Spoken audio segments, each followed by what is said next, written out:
If you're having trouble peeling back the layers of Easy Peel, we wanted to make this quick guide to help you. So place the item where you want it to go and then use your knife to cut around the profile, and you want the blade to be 90 degrees or perpendicular to the item. You want to make sure you're cutting straight down into the foam. So the first key point, which will make the process far easier, is ensuring that you've cut down deep enough into the foam. So once you've cut around the profile, you can take it away and then you can press on the foam to expose the cut that you've made and go around it again, and make sure you've cut down further than you want to peel back the layers. You don't have to go a great deal further, but you want to make sure you've gone a little bit past where you expect you want your foam to sit down to. So for example, with this adjustable spanner here, we want it to sit maybe 10 mil down in the foam. So I'm making sure that I'm cutting down at least 12 to 15 mil, and I can do that by looking at the side of the blade as a reference.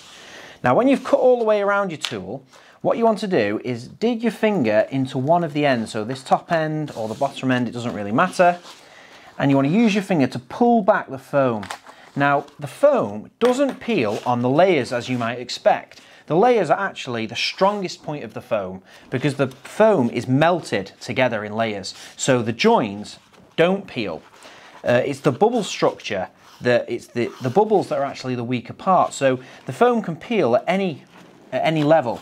So you want to push your finger down the side and you want to peel back one layer initially, so you'll find it naturally parts, and then you just use your finger to push on the foam and peel back.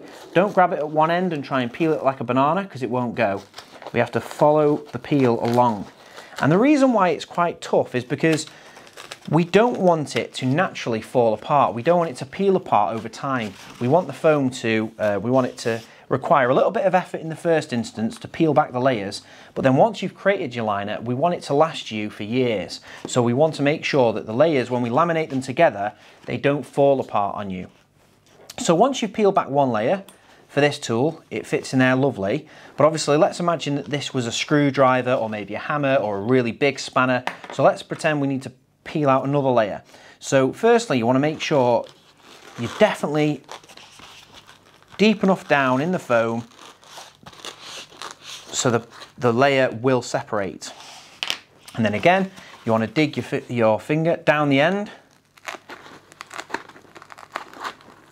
and grab a hold of the foam and then just follow it along with your finger. You're almost ploughing out the foam.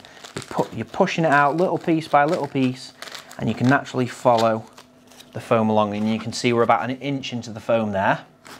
And we'll do another layer just for an example.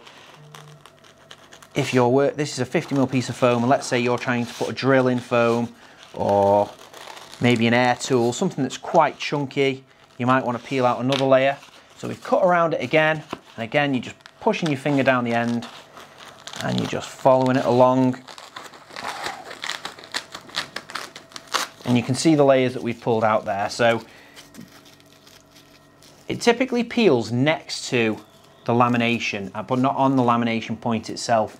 You won't be able to see this, I don't think, but if you can zoom in, you can see we've torn just above the lamination layer on the top one, and just below the lamination layer on the middle layer, and then on that it's just below the lamination layer again there. So I hope that helps. If you've got any more questions, please send us an email and we'll be happy to help.